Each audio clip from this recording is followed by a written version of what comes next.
This is a quickly developing story. We'll see what happens next. We'll get reaction from the Pentagon coming up here. We'll wait to hear what happens more from the White House with Jackie's reporting, and we'll try and figure out what's going on overseas. To Jack Keane's point about going after Iran, here's where it gets sticky, and we'll ask Mike Gallagher a question here at the end of it. Okay, here's Iran, right? They control militias like Hezbollah in northern Lebanon. They control the militias in Iraq and Syria that we've been talking about since October, hitting U.S. forces throughout the area. They've got influence on Hamas here in Gaza, and they've been helping out the Houthis, Shia, fighting a civil war against the government in Yemen and also fighting Saudi Arabia, Sunni. Okay, so Iran has influence all throughout this area. Strait of Hormuz, I'll come back to that because this is the area on the Red Sea that we've been concerned about now going back to mid-November. And since the 19th of November, we have had to date 27 attacks against commercial shipping along the Red Sea. And let me just advance it one time here. So everything you see in orange is controlled by the Houthi rebels, which gives them a lot of say right now as to what goes on here in the Red Sea. This is the Bab el-Mandeb Strait. It's about 18 miles wide, kind of a choke point right there, where you have roughly 12% of the world's trade that passes through there. Just be patient with me a moment here. I want to go back to this. This is the Strait of Hormuz that we've talked about for decades now. The Strait of Hormuz, as thin as it can be, only at its thinnest point, is 35 miles wide. So down here is a choke point that is twice as restrictive as what we saw there in Strait of Hormuz, which is bordered by Iran to the north and to the east there. And I'll just show you one more thing here. This is what the U.S. and the U.K. and its coalition partners did overnight, hitting the capital city of Sana'a and a few other targets here along the Red Sea. As I mentioned all that, Mike Gallagher is here with us. Now, the question about hitting Iran directly. If you do that, you risk you take the chance of igniting Hezbollah in Lebanon and creating that wider war. How do you see it today based on what we think we know, sir?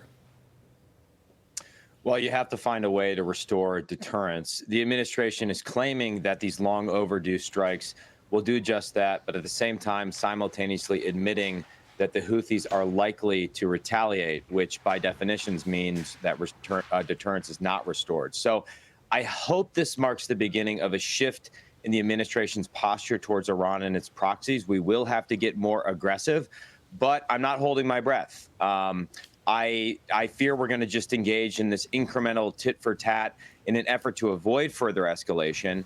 And such an approach, I think, signals to our enemies that the Biden administration is still reluctant to provoke Iran, despite the fact that Iranian-backed terrorists have already attacked U.S. forces 130 times since October.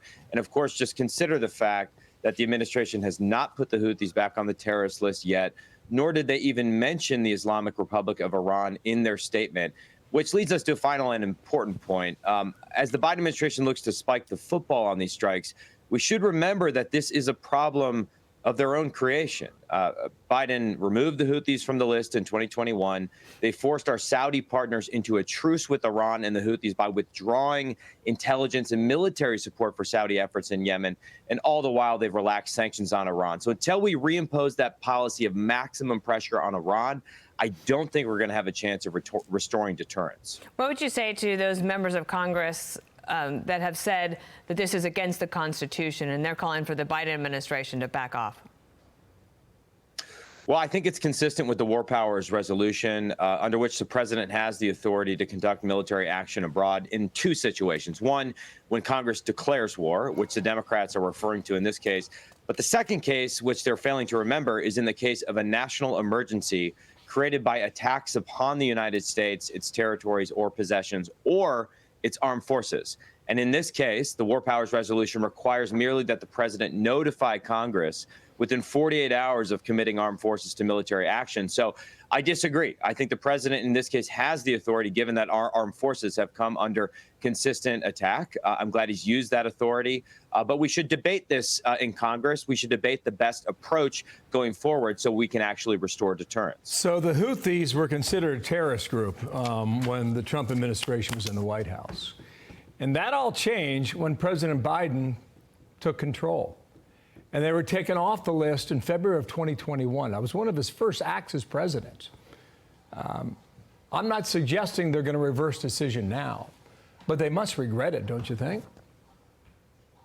They have to regret it, and I do hope they reverse it. But more broadly, the thing to reverse is the complete relaxation of economic pressure with respect to Iran, because, of course, Iran is using the money that it's getting because it has less pressure on sanctions and funneling it into the Houthis, into Hamas, and Hezbollah. And if the goal was stability in the Middle East, obviously we have not achieved that. If the goal was to reduce energy prices or overall the inflationary effect of the Biden administration's bad domestic policy, well, now we're seeing shipping costs go dramatically up as commercial vessels try to elide the Red Sea, up something like 55% on cargo going to the East Coast and upwards of 70% on cargo going to the West Coast, which, of course, has an inflationary effect. So all of this chaos tends to spiral and build upon itself. And the Biden administration, really, whether it's going back to Afghanistan or some of the mistakes leading up to Ukraine, has thus far proven unwilling to admit mistakes and change course or change the team surrounding the president so he could have a better set of expertise in order to make better decisions. Mike Gallagher, congressman from Wisconsin. thank you, sir, I very bet it's much. cold up there today. I'm Steve Ducey. I'm Brian Kilmeade. And I'm Ainsley Earhart. And click here to subscribe to the Fox News YouTube page to catch our hottest interviews and most compelling analysis.